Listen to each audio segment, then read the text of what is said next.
This is the new wave of scientific information around creatine, is how it improves cognition, brain. They're testing it now in Alzheimer's. They're testing it in Parkinson's disease, these neurodegenerative diseases. They're testing it in right now. They've been testing it for 10 years, which means something's going on.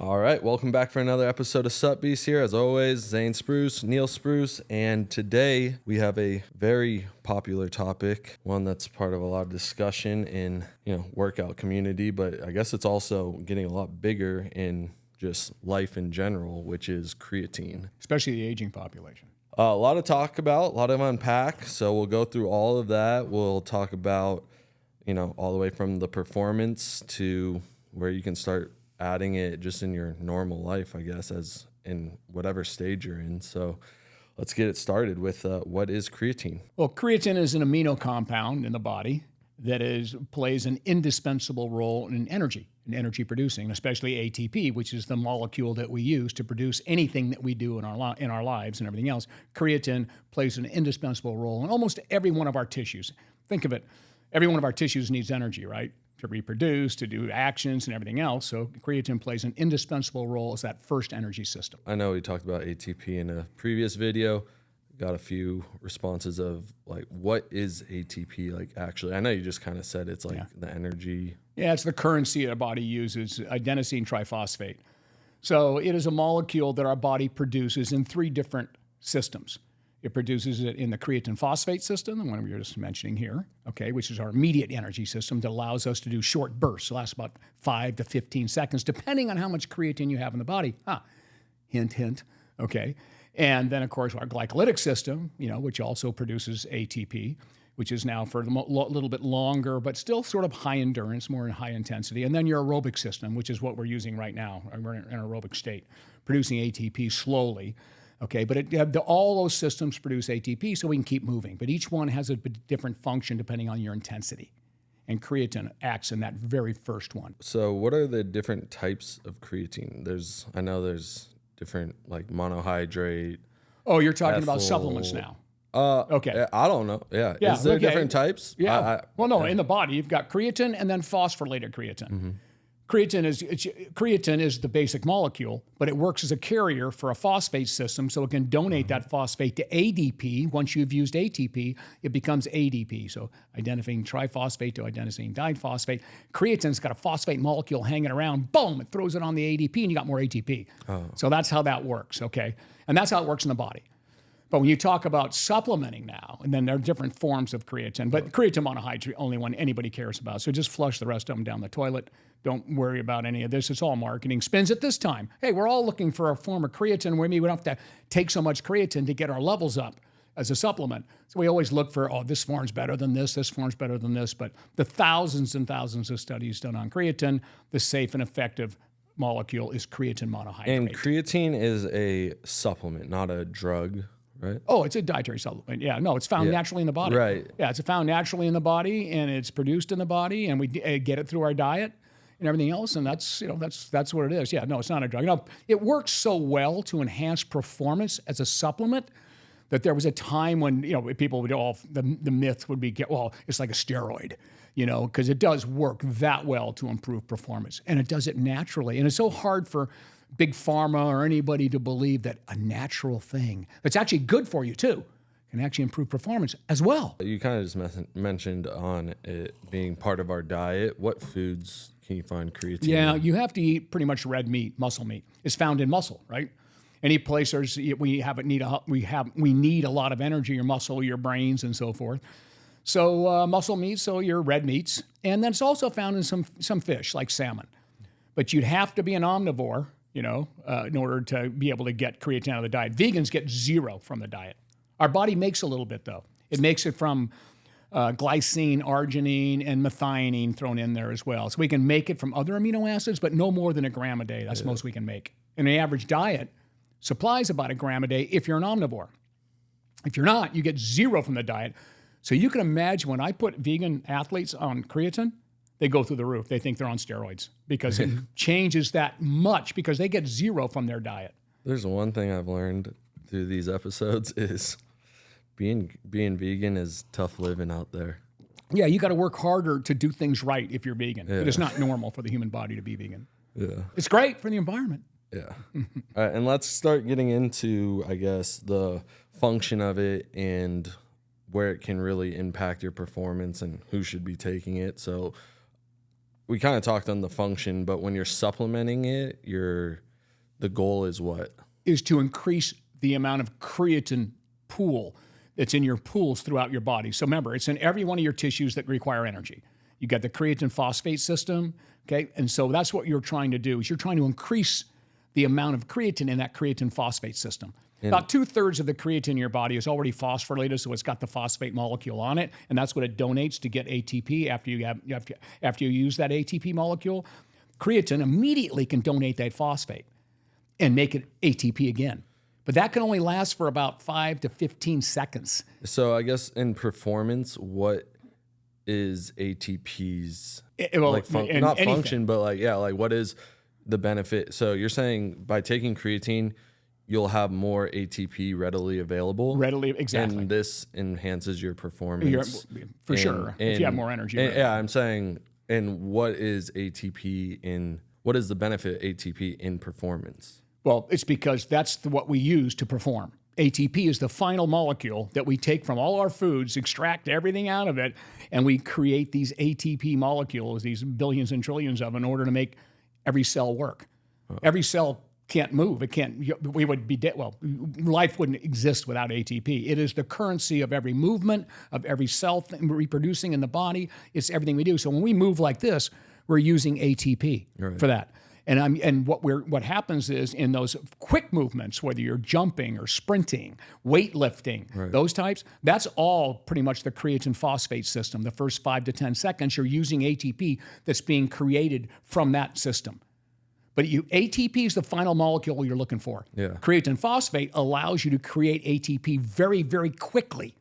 Takes too long to do it in the glycolytic system and too long to do it in the aerobic system.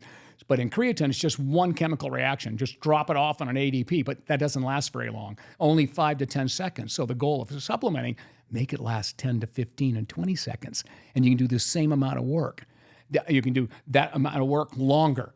And you can do more work because you're stronger, because you got more energy in each muscle fiber, more ATP in each muscle fiber. You're saying if you were to be like, it's going to benefit you, like say you're just somebody that works out all the time and you're saying, what are you telling, like start supplementing creatine and you'll get this, and this type of result. Yep. So what is I know you're saying you'll be able to like. If you're doing 200 pounds on the bench press, 10 reps, you start taking creatine, you'll do 15 with 200 pounds.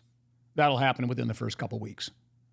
Really? Okay, if your personal record is 300 pounds, it'll be 340.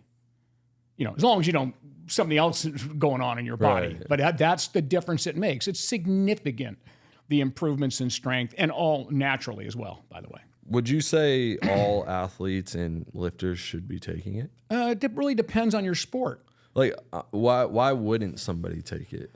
Well, if it was causing you to gain too much muscle weight, because that's what it will do. It'll increase your muscle size if we're on it for a certain length of time. It will increase muscle size. Sometimes that's not good. For an endurance athlete, that wouldn't be good. They want to be lighter, right? Most of them do. They want to be lighter. I don't take creatine specifically because I can't afford to gain go out of your weight class. You know? Yeah. But then don't forget, if you gain 5 pounds of muscle, you can lose 5 pounds of fat and your weight's the same. And many people can easily lose 5 pounds of fat. But I'm so lean and shredded. No, I know. And it's hard to do that. Sometimes it's hard if you're very lean. It's not comfortable to do that. So not every athlete, certainly what we call intermittent athletes, which was like your hockey players, your soccer players, your football players, basketball players as well. These are people that have sudden bursts of speed and then they get to cruise for a little bit, and then sudden bursts again and they cruise for a little bit. That's when they're doing that sudden burst of speed, that's all about the creatine phosphate system. So the more creatine phosphate you have in that system, because you were supplementing and you took it up from supplementation. And by the way, we know we can increase muscle creatine levels up to 24%. Basically, that means you have 24% more energy in that immediate burst system. What does that tell you? Yeah. Obviously, you're stronger. and you can go faster. But better than that, when you come to your cruise altitude, when you come to your cruising, now after you've just sprinted, you just took the football through the line. When you get back up and go to the huddle, you're replacing that creatine phosphate quicker too because you have more creatine in your body as well. So you're repleting it, and you have more to start with. So that's where it all is. And it delays fatigue, of course, because you can go just a little bit longer. That window that creatine phosphate operates in, that 5 to 10, 12 seconds, is now 10 to 20 seconds. You've just opened that window because you've got that much more creatine before you run out of it and have to tap into the other systems. When you say like, oh, you're looking for a 20-second benefit, I know that doesn't sound like a lot, but that's basically 100% more than what you had before. Well, yeah, right, exactly. Yeah. Well, that's the whole thing. When you look at studies on strength increases in creatine over 12 weeks, you against placebo, you're looking at a good 100 to 200 or 300% more gains on the creatine, because don't forget, the other person's going to gain on placebo if you're weightless. You use bench press and squats as your test. Well, they're going to gain just from the weightlifting. Okay, and eating right. Everything even though, eating right, weightlifting, the other group uses creatine, they're probably going to double those gains. So if you gained 2 pounds of muscle, you'll probably gain on the placebo, you're going to gain 4 or 5 pounds on the creatine. And those studies are all out there. I mean, there's no question. And performance especially as well, the amount of reps, and especially upper body performance. We find that creatine really affects upper body performance more than it does lower body performance. Yeah, and I'll ask the question of, in the beginning, does it matter to be taking creatine? Like if you have a lot of gains that, you're a novice workouter, or lifter, athlete, and you haven't filled your frame out or anything. Right. Like, is it gonna impact them? Like, who will benefit more? Like me, I haven't completely maxed myself out, but I've been working out steady for 15 years now. Yep. Don't miss a thing or whatever. Like, I'm at where I want to be, where I maintain. Would it impact me just as greatly as somebody that hasn't, or will it impact me more because I am kind of at my threshold or plateau? I mean, first of all, if you're taking creatine because you're a performance athlete and you're trying to perform better, then if you're a novice and you just walked into the gym and you came up to me and go, Neal, listen, I want to be really strong and I want to put on muscle, I'm not going to put you on creatine right away. You're going to make tons of gains just by taking your complete multi, omega-3s, and get the right amount of protein. Yeah. You're good. You're going to gain incredible amounts. Now, when gains begin to slow down, let's say in your 10th, 12th, 14th, 15th week, 3rd month, 4th month, I go, you want to go further? Now we'll add some creatine. Boom, you'll get another jump like that again, because creatine will make that big a difference to you. Yeah. And so that person benefits then. There's no reason to start when you're doing it, and there's no reason to do it at all if you're young and you're not athletic. Yeah. You're not trying to improve performance. Okay, unless we can get into that later. We talk about cognitive function. Yeah. They're using it now for moods, altering mood, depression, all kinds of things. We'll get into that. No, I know, I'm just saying. So for performance, sticking with the athlete, if you want to continue, the most important would be the experienced athlete like yourself, that because you're probably pretty much at a plateau. Creatine will break that plateau for sure, without a doubt. So that's really important to you. Even though the gains might not be as much as someone just starting out, right, yeah. You're making gains that you would never make without it, because you're at that point in your, and then older athletes for sure. I tell anybody over the age 45, take a scoop of creatine every day of your life. Just put it in your protein powder. And we'll get into the dosaging and everything going forward after this. But performance-wise, would you say you just covered everything about it? Yeah, I mean, no, not really. Let's look at the different athletes, because people keep asking, well, listen, I'm an aerobic athlete. I run marathons. Should I use it? Well, the answer used to be no, because we would think it would cause issues as far as putting on muscle and slow you down because you're a little heavier muscular-wise. Well, it turns out that they're now using it as creatine towards the last couple weeks of their training, marathoners, to help load glycogen better. In other words, load the carbohydrates they eat better. And also the use of the energy system, by tapping into more creatine, you're using part of that system that's holding on to your glycolytic system using it so you don't hit the walls quickly. So yeah, you're seeing it all kinds, and it helps you retain water on the inside to keep you cool in hot environments. So yeah, there's some benefits, and there's also the recovery benefit. Creatine helps all athletes recover, no matter what kind of athlete you are. If you're a high-intensity, intermittent training athlete, if you're a football player, if you're a weightlifter, if you're a basketball player, you're going to recover better with creatine because it increases satellite cell proliferation, which is that scaffolding that helps you build muscle after you tear it down. And it also increases growth hormone. This is all naturally, 100% naturally. It's a good signal. Once you use a lot of creatine in the body, it signals to the body, hey, listen, we got to put on some muscle here. So there's some really good things, and also inhibits that hormone everybody hates called myostatin. That's the hormone every human being has. What is it? Or it tells the body not to build too much muscle. So these bodybuilders that grow really quickly, they have a very low amount of that in the body. And so bottom line is it also inhibits that, and it stimulates growth hormone and insulin growth factor, all these things. So creatine works from an underside directly in enhancing just everything about the anabolic environment. Creatine enhances it. And it's because it's natural, it's healthy. And because it enhances the anabolic environment, it enhances recovery.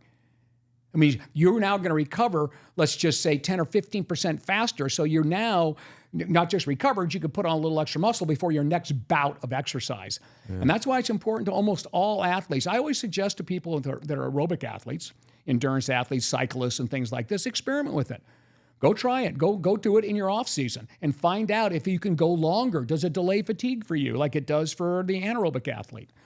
You know, for the intermittent athletes like we were just talking about, the weightlifters and so forth, that we know it works 100% for strength and performance athletes like that. But when it comes to the aerobic athlete, you want to check it out and test it. And you only need it for the last couple of weeks before your event. Yeah. You get it in there, now your body can draw off that energy system, prolonging, or I should say delaying fatigue, because you're drawing off all the energy systems there. And then you talked about it boosting recovery. I mean, that comes through in the form of just having that system like fired up and like making the ATP. Is that the recovery? No. Well, you said growth hormone. That's not true. That's going to help you too. Growth hormone, IGF-1, insulin growth hormone, satellite cell proliferation, all that, and taking down myostatin.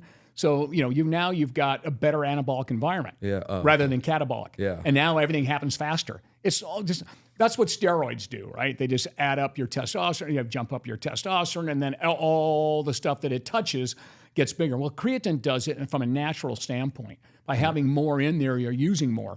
And creatine acts as a signal throughout the body.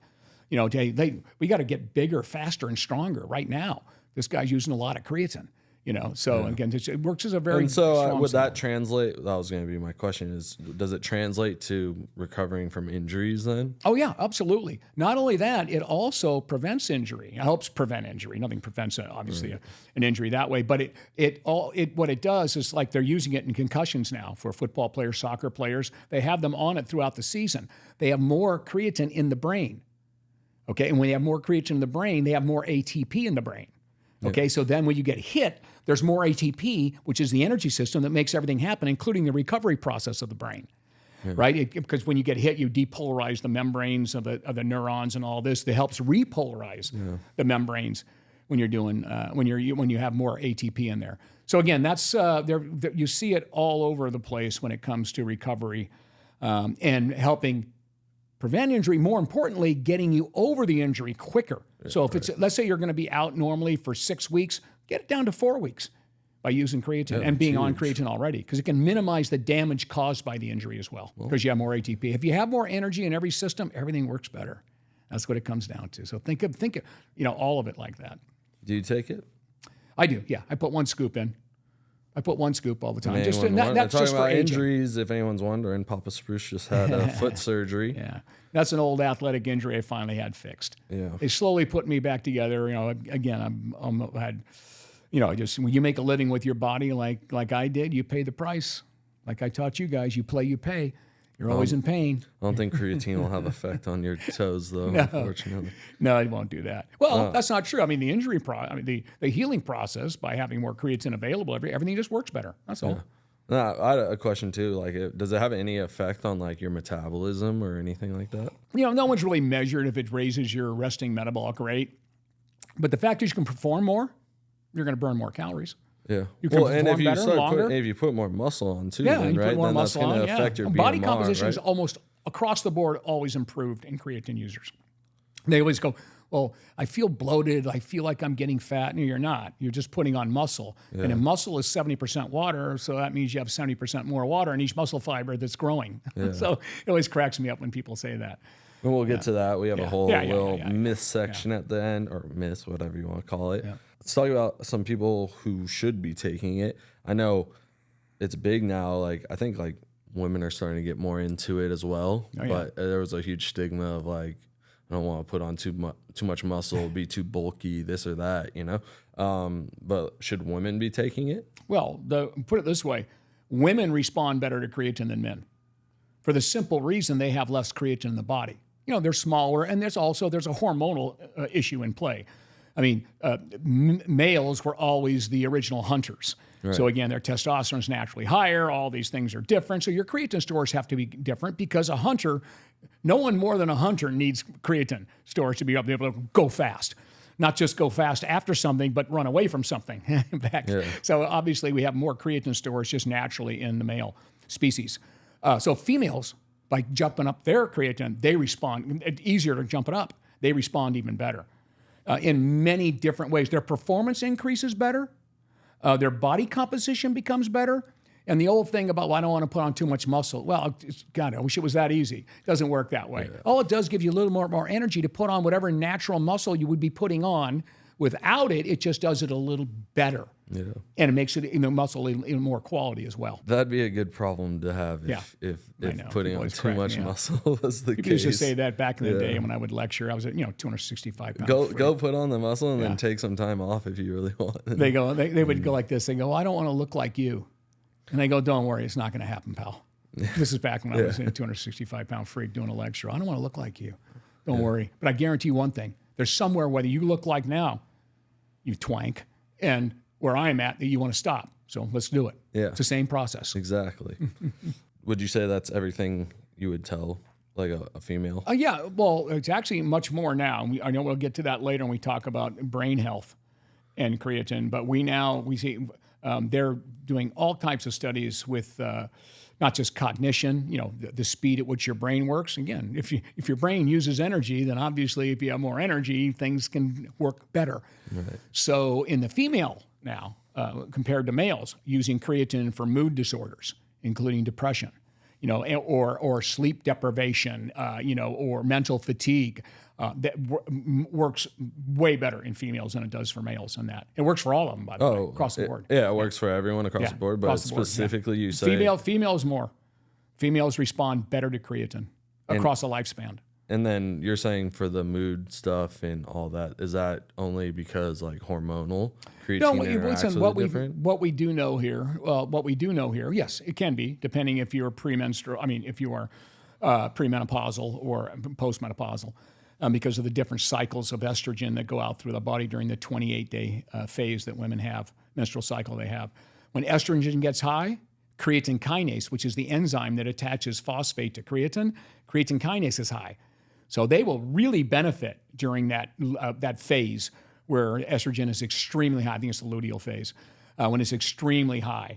And creatine kinase is high. They take creatine to that point, and it really does sort of change the mood and all types of things. So they're doing all kinds of great experiments right now with that. I've actually studying that quite a bit lately in the female population.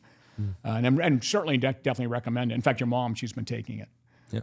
She started. Shout out, Mom. I think that covers the female part of it. But what about creatine in older individuals? Like past, you said 45 for older athletes, but let's go even beyond that and say like, what is the threshold for like you would take for like elderly? What is the elderly threshold age?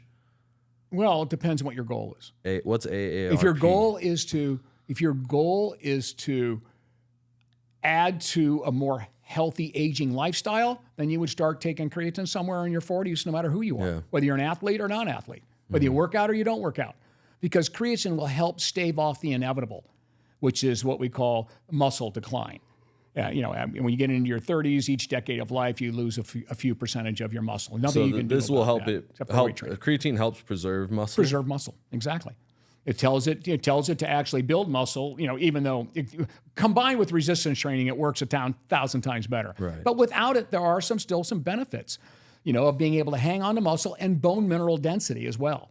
But again, if you improve your strength because you're using creatine, then you're going to improve naturally your bone mineral density because you're moving things and you're moving more, and that keeps calcium in the bone, keeps it strong, keeps the minerals that the bone needs. So rather than losing it, you're actually holding on to it.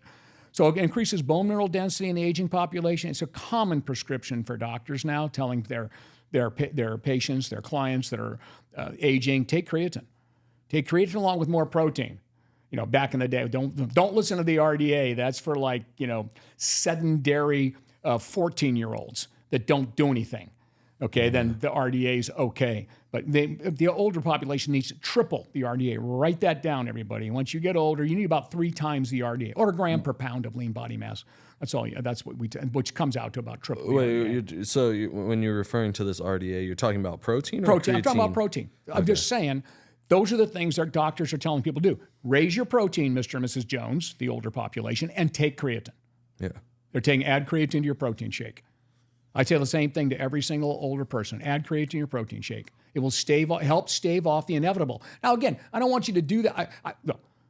If you're not working out, yeah, still do it. But you're not going to get nearly the gains if you don't do some sort of resistance exercise along with it. And when we talk about gains in the older population, your gains are pretty much minimizing your losses, right? Exactly. Well, that's a good point. Good point. Hang on. If you had never touched a weight in your life and you're 55 years old, you can put on 10 or 15 pounds of muscle. That's true. If you were like me, retired from bodybuilding, and you're going to only lose muscle, to your point, my gains are staving it off. Yeah, or me. That's it. Yeah, I'm staving off the inevitable. That's all. But But eventually, this is going to dissipate. And creatine's a part of the natural aging recommendation. Almost every nutrition scientist will tell you that. Very few people would not benefit from it. It's hard to imagine anybody that can. I'm not talking about people that have some sort of inborn genetic error where they can't, add creatine. But I mean, of course, if you can't do that, then you'd lose a whole energy system. For the elder population, now let's take it all the way back. Like, at what age should you start taking creatine, or can you? Well, there's no safety reason you can't take it at any age group. In fact, again, they just started testing it in pregnancy. So you're taking it even before you're born, basically, at that particular point in the womb. And they've noticed that there's an increase in development. And listen, I am not condoning that for anybody that's listening to this. We're so far out. I'm just way ahead of the curve. Yeah. I'm friends with all these researchers, so they give me heads up on all the stuff that they're doing long before they publish anything. Yeah. We're definitely not promoting it for that. But like I said, that just kind of proves how safe it is. Yeah. Right? And then the fact that they use it with kids with inborn creatine errors that can't make creatine in their bodies naturally, they have to take 5 grams a day, and they're newborns. Yeah. They take it for years because they have to. In that stage. So we know it's safe. There's no safety reason. It's just that we live in this litigious world. So if you're in a business like I and you support billion-dollar organizations, well, obviously you're just going to say 18 and over. Yeah. Then you're off the hook. That's just nothing to do. It's just strictly a business decision. From a safety standpoint, so what's going on right now, there's no reason for you to take creatine if you are an adolescent, under 18, and you're not competing in a sport. There's just no reason. Yeah. There are people that, that maybe, and again, competing in a sport, that could be weightlifting, so we'll count that as a sport. So if you're doing that, then it's not going to hurt you. We certainly know that from the research. In fact, the International Society of Sports Nutritionists, top researchers in this field alone, they actually tell it's probably a good idea to help prevent injury, and it keeps them away from from using drugs, like steroids and so forth, because it actually works. So the studies that are out there now, there's quite a few on adolescent athletes. They have like 12-year-old soccer players. I just published this one just a few months back, I think, on soccer players. It not only does it improve their performance on the field during the game or practice, okay, in other words, they could perform better. In other words, they could go through their quick run and they would replete this creatine faster, and they could do it again faster. So their recovery time on the field, but better than that, their recovery time, their next bout of exercise, next practice, they were more in tune and helped prevent injury. Basketball players, 16-year-old basketball players, it improved all their vertical jumps and their recovery time after the jumps. So pretty incredible that these things are. But again, those are things you want to talk about with the parent. If you're a professional, as you know me, I spent more time with parents of the kids, that I've worked with, thousands and thousands. And just explain, here's the facts. You make the decision. You make the decision. You don't want your kid to be able to do that. Yeah, I mean, if it was up to you, I remember, I think I was taking creatine like freshman year or something. Yeah, like probably then. Yeah. Yeah. So if you, There's no health reason. Let's put it that way. I mean, unless for some reason you've got half a kidney or something. Yeah, it didn't like anything else. You can't have anything. It didn't cognitively make me better, but that's because you got hit too many times. Yeah. If you had somebody who was seriously pursuing, if your child, right, or past that age now, but seriously pursuing sports, and like wanted to be a professional athlete one day. Yeah. Is that something you would supplement? If it was a performance-related sport, right?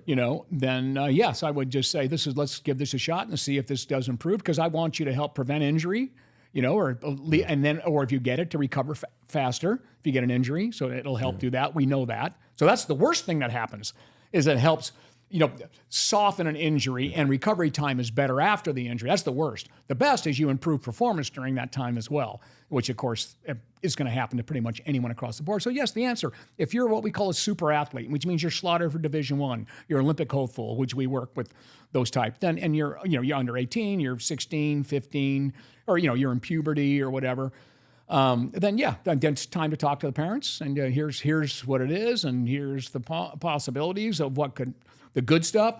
We don't know any downside at this point, but that doesn't mean that your kid would be different. So that's up to you. Yeah. We always leave it to the parent to make the decision. Right, but yes, I would say yes, depending on the sport, especially if it was performance related, like when those intermittent athletes we just talked about, give it a try. Right around that age 15 slot. Yeah, and not only that, there's some evidence that using creatine through puberty might add an extra inch in height. There's some evidence on that one too. Some. Yeah. Which could help. We don't bank the sum, but we'll throw it out there. And so let's get into the dosaging of it all. Okay. Yeah? I know there's a huge, what is the typical dosage? Well, let's just stay on the performance, improving performance and or muscle size, okay? What would... Stay with that. Okay. Don't go to the brain yet. Oh, okay. We're staying with that, okay? By the way, I don't think we mentioned this. Oh, yeah, we have to get supplementing to the cognitive. Supplementing creatine into the system can increase, we did mention, up to 24%. You can increase your creatine stores 24% in your muscle. Right. And we've seen that. We measured that. And up to 9% on the brain. Okay, so now, in order to do that, to maximize it, there's the standard dosing, if you read across the board, even like researchers still use this, it's 20 grams a day for the first 5 days. Sometimes it's 7 days. Let's just say this is the loading phase, right? The loading phase. 5 grams 4 times a day. And you take it with food, okay, or a shake, whatever, because you want a little protein and or carbs around to get the insulin up. You just get a little more creatine in the muscle and insulin's around rather than taking on an empty stomach. So that's that. After 5 days or 7 days, whatever you're loaded it for, now you'll see commonly 5 grams a day. Well, obviously, this never made any sense to me going back to the 90s even. Right? Now, I'd retired from bodybuilding at this time, but I was that go-to guy for supplements for any kind of performance enhancement. And so I go, so how does that work for someone? Because as you know, we work with Martins, the world's strongest man. He's a 450-pound freak. And we work with Olympic athletes, gymnasts that are 90 pounds. So why would they get the same amount of creatine? So it always cracked me up. I do everything by weight, as you know. So here it is. If anybody wants to write it down, here's what you really would want to know. Is you're going to load... The actual amount to load by number is 0.14 grams per pound of weight. That's your loading phase. So I'll give my head quickly. If you're a 200-pounder, that's going to be about 28 grams, and divide it 4 times. Okay, with me? And then your maintenance phase is 0.045 grams per pound. So if you're 200 pounds, but 175 pounds of lean body mass, because I do lean body mass, that would be about 8 grams a day. So you see, it's very close to the 20 and the 5. But not really. I know, but no, it's not. Listen, that's because I'm using extremes. Right, okay. Yeah. I'm using extremes. So you can be as low as 3. Like if you're a gymnast, you probably don't need any more than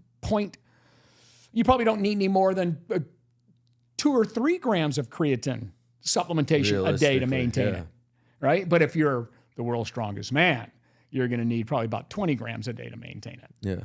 Pretty crazy, yeah. Because those guys are just like Yeah, I mean, some and nature. that's like really important, I think, to like. Well, that's there's the a way it lot should of be. people trying to min max their like performance gains, and they're just following the typical directions. By the way, the reason you see directions on labels, they're not allowed to use weight on supplements, which is so stupid, is because the FDA doesn't believe people can do the math right. I get that. So they're telling you, oh, you got to say it's a scoop or a scoop and a half. Well, I just hate that. So we have separate documents that tell people how to do it because we work with thousands, and hundreds of thousands of fitness professionals, obviously, that get certified through us. So we give them the real information. So they're real health professionals, and they get the right numbers. they can't count on little old Zane over here to get the math right. That's why. Well, that's what calculators are for, guys. Yeah. And I just gave you the numbers because I just happen to know those numbers. Everybody's, things are different with other stuff. But that's what the creatine numbers are, if you want the right numbers to do that. But let's go back to the loading phase, because there has now been talks online. Let's make that clear. Yeah. Online. Yeah. I don't by unqualified people, I'm sure. Yeah. But is it totally necessary? No, absolutely not. And so it is not necessary unless you want the ergogenic effect, the performance enhancing effect sooner. Right. That's all. Because if you take, let's say, take that 175-pound lean body mass guy I just talked about. Yep. You're 200 pounds and you're 10% body fat or whatever. So you're 175 pounds of lean body mass. Right. 8 grams of creatine a day. You start day 1 with that. Forget the loading phase. Within about 30 days, it'll take 30 days to get fully loaded like you would have done in 5. That's the only difference. Yeah. So by that time, you're going to be at your peak saturation and your gains are just going to come later. Yeah. That's all, rather than having them earlier.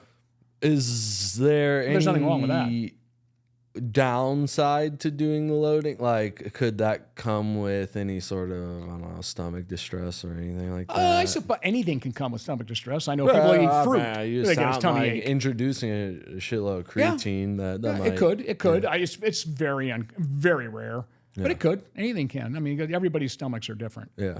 Yeah. So that's why people always ask me about what are the adverse reactions to this. Well, there's really no known adverse reactions, but everybody's physiologically different. I mean, all 7, 8 billion, I forget how many in the world today, everyone's physiology is different to a certain extent. No, yeah. So, you never have a tummy ache for whatever reason when you eat a banana or you eat, a bell pepper. Guilty. Yeah. I know. So could be with creatine too. I'm just asking the No, questions. I'm glad you're asking because that's people need to know that. Yeah. Yeah, so That would be the only phase, downside of loading would be that. Would be if it bothered your tummy. But if you're trying to be optimal, then you probably should be loading. If you want your ergogenic gain, like your I said, performance enhancing gains sooner, you would definitely want The to load. gaming community, we call it min-maxing. You Yeah. try to minimize the downsides and Yeah. you try to maximize the upsides. There you go. So if you're trying to do that, then loading is your answer. Yes, you want to do it, but is it necessary? No. You'll get there eventually. But the optimal formula you said was 0.14 times. 0.14 per pound of lean. Now, listen, when you look at it in the literature, it's all going to be kilograms. Right. But like I always tell my scientist buddy, because I'm the non-scientist. I just happen to know more than most of them. I always tell my scientist buddy to do all the research. Forget the kilograms. Listen, when you print something in the U.S., you use pounds. It's not to tell people to divide by 2.2. You make it that much harder for everybody to get it. Yeah. Anyway, it's tongue-in-cheek. I'm just always kidding with it. But so it's 0.14 grams per pound when you're loading. Okay, and about, like I said, 28 grams for a 200-pounder. That would do about, I'm just trying to do the math in my head here. And then, of course, you don't have to do 0.045. any math. You could just throw the formula out and they can do it themselves Right. if they want. 0.45. If not, follow the label and, hopefully it works. 0.045 grams per pound on your maintenance. On your maintenance. Yeah. So there you go. Kind of talked about the loading phase. You'll get there at full saturation in 5. Is that when you start feeling the benefit and the effects of creatine? I know people that can feel it pretty much right away if you've taken it, throughout the day and now your workouts towards the end of the day because your creatine levels are up. Yeah, they'll feel it that way, and that could be partially placebo at the same time. Right. But within 5 days, you're gonna start feeling it. You're gonna start feeling, God, I got an extra rep. Or you're gonna, usually when you're struggling on that 10th rep at whatever poundage, now it's boom, shit, I got another one. It's significant. I remember that. I always realized I'm getting 2 extra reps out of it. Yeah. Now here's a fair warning to everybody though.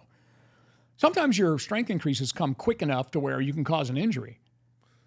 Only because you're pushing it. You're going, wow, this is cool. Yeah. 12, 13 instead of 10, and 14, and then, oh, God, I just got a little twinge in my shoulder. Hey, overextend and that's, yourself. It's rare, but I'm just telling you, don't overdo it, you know, just, Overextending the reach. Yeah. Is there responders and non-responders to creatine? Yeah. Okay, so I think we kind of hit on that. I'm going to kid around about the vegan. Yeah, so responders, partial responders, and people that would be, you can call them non-responders. Everybody responds. It's just some more subtly than others. Yeah. You take someone like me, it's a meat eater. Okay, I'm going to respond less than a vegan that doesn't eat meat because I'm getting a full gram from my diet, maybe even a little more. I forget how much is in a pound. A quarter pound of meat has about 100. I think a quarter pound of meat or so would have about 100 grams of creatine in it, you know, or milligrams. I'm sorry, milligrams of creatine. Yeah, right. Yeah, that would be crazy. Who needs to I'm sorry, supplement? Correct? Yeah, exactly. Milligrams. So it would take a lot of meat to get to the 5 and 10 grams, right? You'd have to eat a couple pounds of raw meat, you know, in order to get it.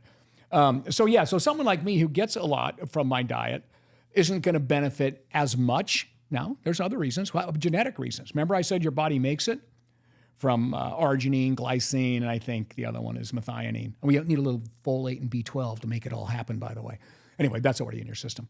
Yeah. So let's say you don't do it that well because everybody's different, remember? Everybody's different. Let's say your body naturally doesn't make it like those kids that are born with an inborn creatine error. You don't make that much. Well, now supplement is going to make a huge difference for you. You're going to be a maximum responder.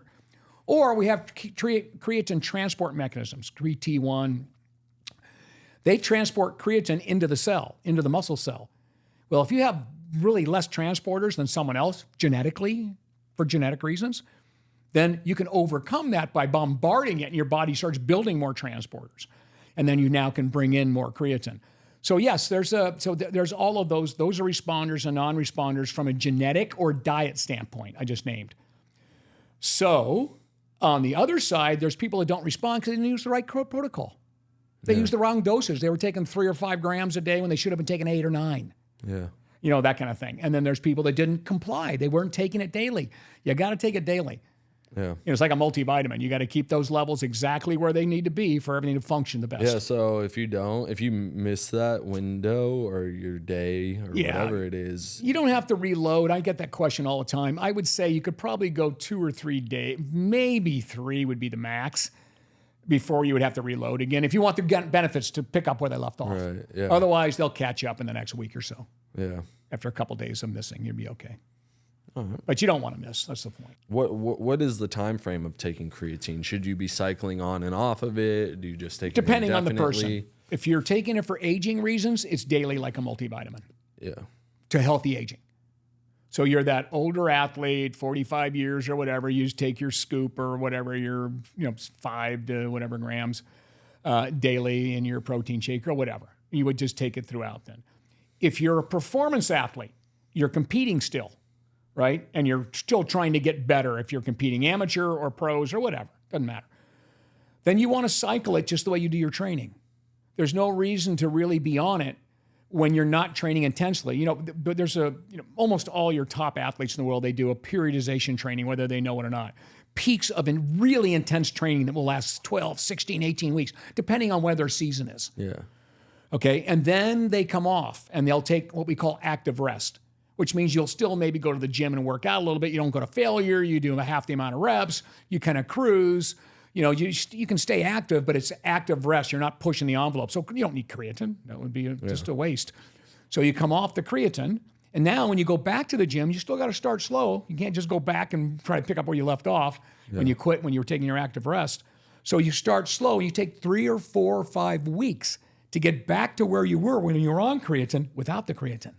Boom, then you add the creatine. Nice. I call that 16, 20-week cycles. Go off for 3 or 4 or 5 weeks, go back on. Do it with your training. On the intense training waves, when you're not training heavily, you don't need it. And that's for the athlete that's continuing to try to compete and get better. For the aging population, it's just a daily thing. All right, before we get into the myth. Well, did we talk about the brain yet? We talked about how it, you're talking about the brain membrane and well, yeah, but let's just do a little bit more on that just for a second. Absolutely. Because this is the new wave of scientific information around creatine is how it improves cognition, brain. They're testing it now in Alzheimer's. They're testing it in Parkinson's disease, these neurodegenerative diseases. They're testing it in right now. They've been testing it for 10 years, which means something's going on. There's something there. And listen, it just makes sense. If you think of the brain as a muscle, even though it's not, you think of it as one, okay? And it has, and of course, the immediate energy system is the creatine phosphate system, the ATP system. Well, bottom line is if you have more there, then better things happen. Yeah. You know, not just in recovery, but also your cognitive ability. If you have more energy in your brain, they're using it now for sleep deprivation. Great studies on that. They deprived like a whole group of people of sleep for like 3 or 4 days, and then purposely, and then they gave one group at the end of 3 or 4 days of sleep deprivation, they gave one group 20 grams of creatine and followed, you know, their brain circuits and all their memory and, you know, remembering numbers and spatial memory and all this kind of stuff, and the other group of placebo. The group that took the creatine almost functioned completely normal after 3 or 4 days of sleep deprivation. So and that just from taking the creatine, we can increase your brain creatine, which is your ATP, your energy levels are coming up in the brain.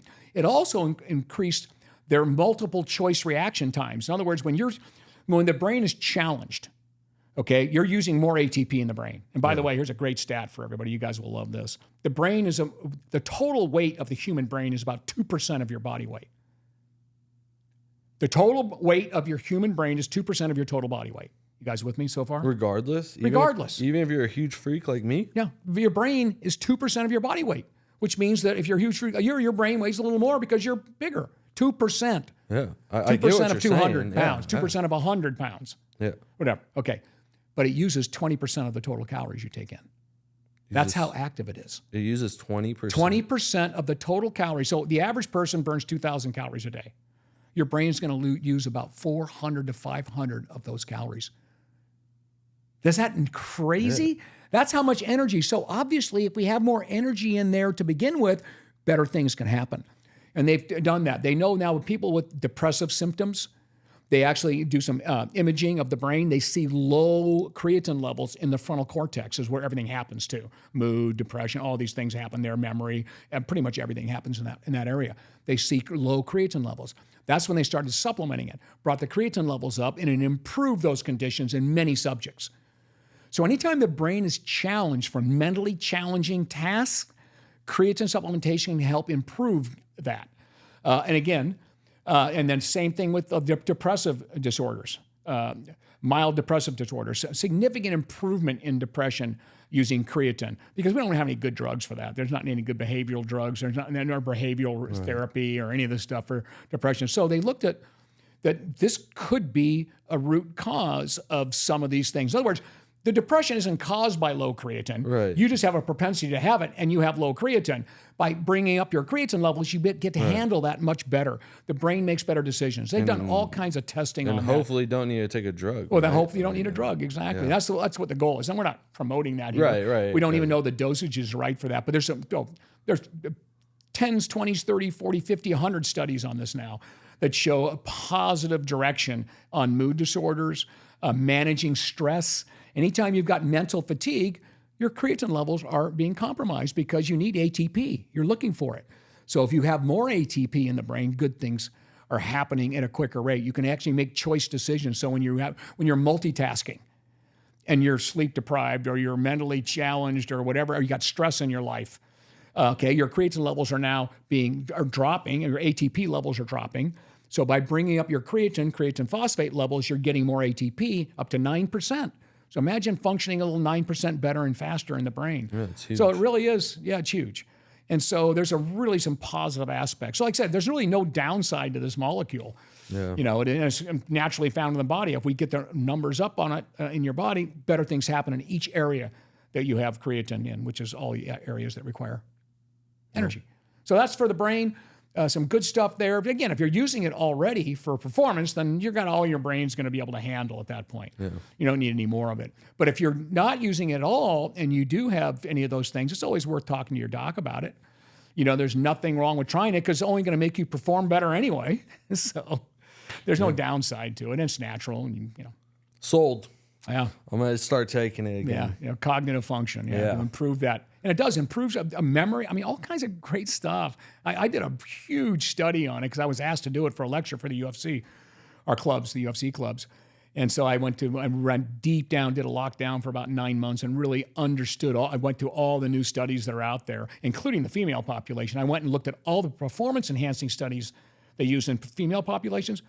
The benefits were far superior to men benefits. They improved their all of their times, all of their performance parameters that were being measured more than a male percentage-wise. Yeah. So pretty crazy all the way around. Yeah. I mean, I just don't see why anyone, when you say all this, and there's no downside. There's no downside. I don't know why everyone. Hey, listen. Why it's not just being recommended for everyone to take. But again, I mean, even if you're not like an avid lifter, athlete, or anything. Yeah, like I mean, what it may not make a difference to someone that's not a performance type person. It may not, because their brain creatine is never compromised. It's pretty much in a nice steady state, because your brain creatine levels have to be compromised through stress, sleep deprivation, or something else. But if it's never compromised, then adding creatine may not make a difference, and maybe you're just spending money you don't need to spend. It doesn't matter. But I would argue for certainly in the majority of people, there's definitely no downside and a very good potential upside. No, that actually makes a lot of sense the way you put it that way. So I envy that person. Yeah. You know? I've been compromised. Move on to the myth section of it all. Yeah, because there's a lot of it around it. Yeah, so that's for sure. We'll start off with first. Can you get some bad creatine? Well, you can get bad anything. Yeah, I know there's like cleanliness you can get creatine when it comes out of some different places. They may still have a lot of creatinine, which is a byproduct of it. They don't really clean it all. It's not going to hurt you. Not going to hurt you. You just might not get as pure creatine.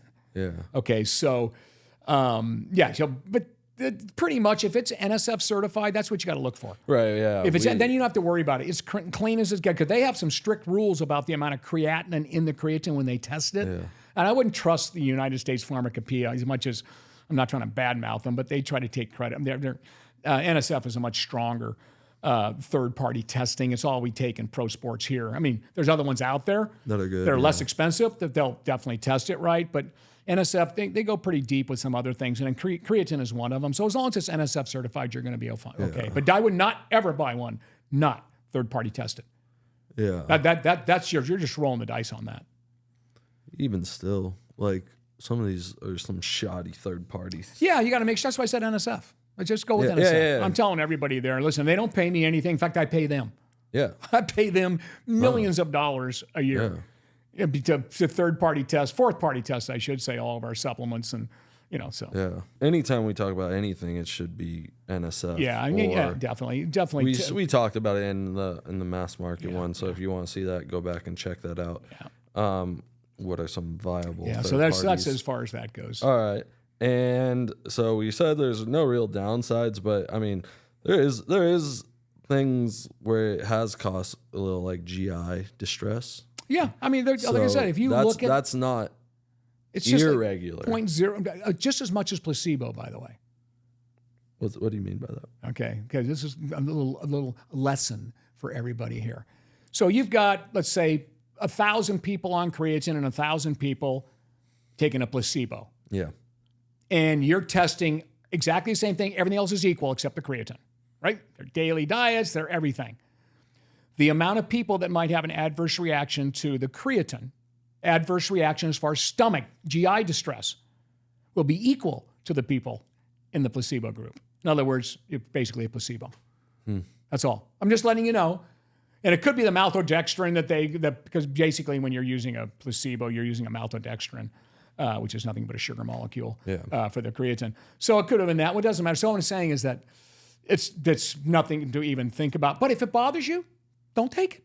Don't use it. Simple. There you go. And then we did say it. So it does cause weight gain via water retention. Well, via fiber increase in size, muscle fiber increase in size. Your muscles are 70% water.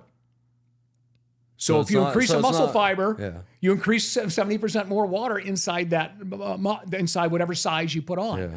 But they did a very good study on that. And it's stored in your muscle, not in your fat, right? No, the fat has nothing to do with creatine. People think it makes them fat. Yeah. They think it does because they feel bigger. That's But all. it's not stored in your It's fat. not. You It's have not not stored in the gained fat. any fat. You haven't You've gained any fat. If anything, you reduce body fat by using creatine because your muscle goes up.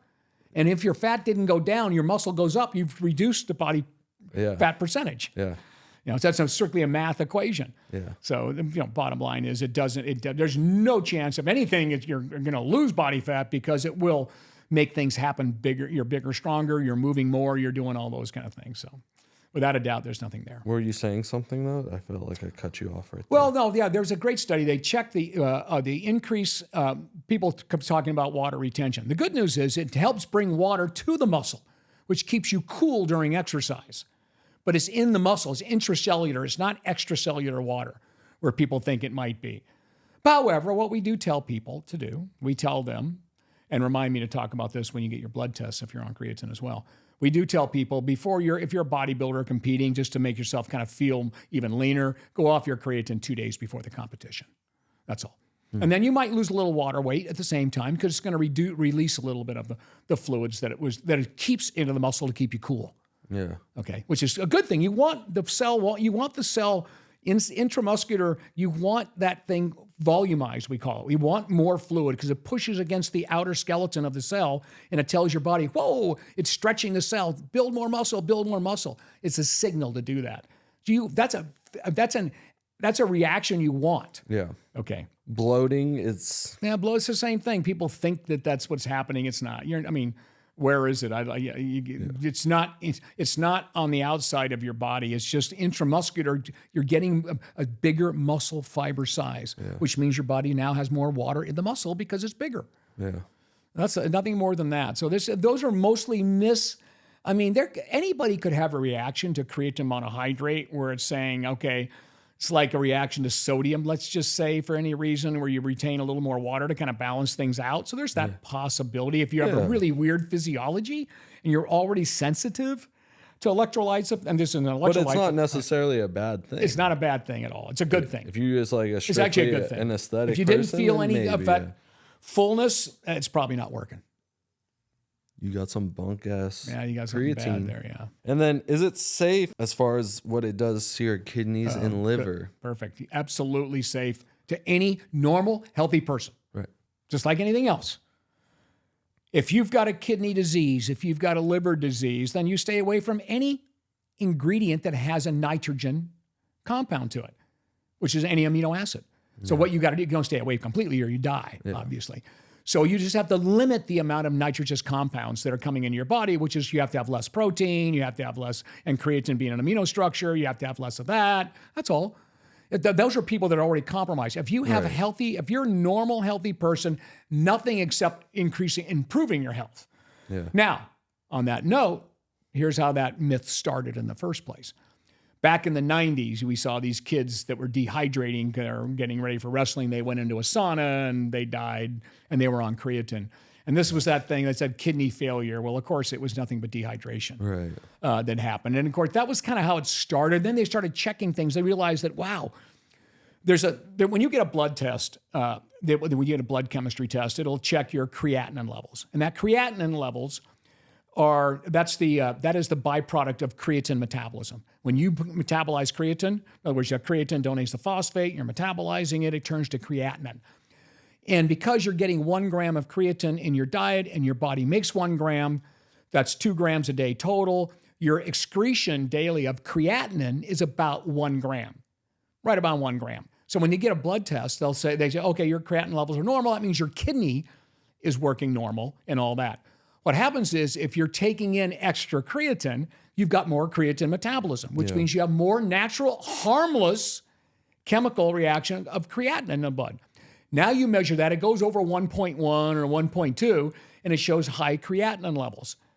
Okay, and now all that is the harmless byproduct of creatine metabolism because you have extra creatine. Now, doctors finally realized this about a year or two later, and so we tell everybody this. Make sure before you go in for your physical, of any kind of blood test, go off creatine for 2 days. That you won't get a false positive. Yeah. Because if you do that, then you can go right back on. But doctors learn their lesson the hard way. They're going, oh, there's something wrong with your kidneys. Your glomerular filtration rate, GFR. They said, your kidneys now compromised. You got high creatinine. Okay, we got problems here. And they learned that lesson the hard way. I guess it was just the creatine. And then, of course, years and years have gone by. But that myth's still out there every once in a while. And by the way, when they're studying it for 10 years, people using 10 grams a day, we're talking about people with Alzheimer's and Parkinson's and kids with inborn diseases. Obviously, it's safe. Yeah. And there's no issue with the creatinine. But go off it. Make sure you go off it. And you shouldn't even work out the day of a blood test. You know that, because that also will raise your creatinine levels as you break down muscle. So, because it's measuring all that. So don't work out. We always tell you that, or just do some active rest and then go off creatine for 2 days. And you can go right back on. So that's the safety issue. There is zero. If anything, it'll help protect your safety. And then nothing to do with the liver or anything Liver, like that? nothing at all. No, never was there. All right. Liver enzymes. Can you overdose on creatine? Well, you can overdose on anything. You can overdose on vitamin A, which you can't live without. Right. You can overdose on, just pretty much any kind of zinc, selenium, chromium, but you can't live without it. Okay, so creatine, I'm sure you could drink a whole jar of it and get sick, throw up, or something. But there's been no reported deaths that I know of. There's a pretty big threshold. Yeah, you would have to. You have something wrong with you. Yeah. Maybe you deserve to die. All right. And then does it cause muscle cramps or dehydration? No. It actually it decreases muscle cramps by 60% because it helps bring water to the cell, electrolytes balance better, all that good stuff happens. So it decreases muscle cramps. Great studies on that. And of course, it doesn't lead to dehydration. It actually helps you hydrate and stay hydrated. That's why aerobic athletes will use it as well. And then last one we got here, does it cause hair loss? That's because people thought it was a drug, a hormone, like testosterone, too much DHT can cause hair loss. No, of course not at all. And that was just kind of that thing back in the 90s that, it's a drug and it raises testosterone, so you got hair loss on it. Well, it's just probably the timing. You're probably losing your hair and you need something to blame it on. Yeah. So you started taking creatine and you blamed it on that. So no, definitely does not lead to any kind of balding. And that is all I got for today. So is there a take-home message you want to? Yeah, I think so. I think that let's start from the very beginning. Mm-hmm. Okay. So let's start with the creatine usage we'll go youth. So no reason to use it in youth for any reason unless you're a competitive athlete. Yeah. And you're now done everything else right. You're eating properly. You've got a good coach. Your parents are there with you and all that, and you're trying to get to the next level, whether it be D1, D2, D3, whatever, in college, or you're Olympic hopeful or anything, and you're competitive, then take a look and find out. And we know there's no there's no safety reason not to, but it's just one of those things. You don't need it if you're not going to go to that level. Now, if you are you're a competitive athlete, 18 years and older, okay, all the way around, then use it to improve performance and cycle it. If you're still trying to perform better, whether you're a pro, an amateur, or you're still trying to get better all the way up to, whatever age that you're competing, you're trying to get better, then you can use it and cycle it regularly. So, 16 weeks on, 6 weeks off, then 16 weeks on, you can do that to improve performance and recover better, all those good things that we talked about. Mm-hmm. If you're an older person, I want you to work out. But older people, probably 45 years and older, would add a scoop daily to their protein powder. Just throw one in there daily, a scoop. When I say a scoop, 5 grams to 8, depending on your weight. If you're a 200-pounder, 8 grams. If you're 175 and 100, or less than that, just do 5 grams a day. And you'll have enough there to help with all the little things that creatine helps, which is to stave off the inevitable. And you can workouts are even better because you recover better. So you can do things longer. The goal is to remain independent your entire life. So your play span equals your lifespan. Creatine is one of those components we can add to make that happen, to help make that happen. And then also improve your bone mineral density as you get older, because that gets weaker and weaker, of course. Yeah. All you do is lose bone mineral density. So this can help maintain it because you're stronger, you function better, and that'll keep the pressure on the bones to keep the minerals in the bone. Okay, now, and again, if you don't work out, you can use it all the way to the end of days, and the same thing if you do. So that's the way I see it all the way around. And you would use it daily then. And once you're aging, you're done with the competitive side of you, just use your one serving a day. Mix it in there as part, think of it as like a multivitamin that you need to take every single day. And by the way, if you're not taking a multi, screw the creatine.